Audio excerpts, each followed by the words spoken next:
Hi guys, আমি ঋত্বিক চলে এসেছি নতুন একটা ভিডিও নিয়ে।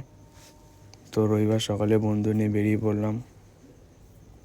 কোথায় যাওয়া হবে জানি না, তাই কফি খেতে খেতে সেটা ডিসাইড করে নিলাম। তারপর আমরা উত্তরপাড়ি দোকানটায় এসেছিলাম।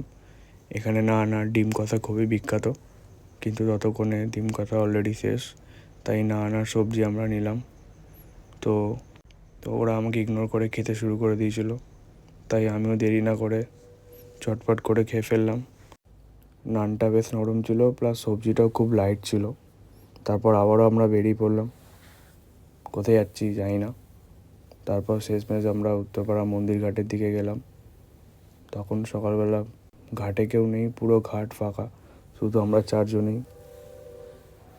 তারপর এই বাচ্চাটাকে আমি ঘাটে দেখতে পাই এবং একটু আদর করে দিই। বাচ্চাটা আদরকে আবার শুয়ে পড়লো।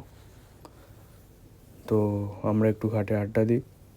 তোমরা ভিডিওটা বন্ধুদের সাথে শেয়ার করে দিও আর চ্যানেলটা সাবস্ক্রাইব করে দিও। চলো, টাটা।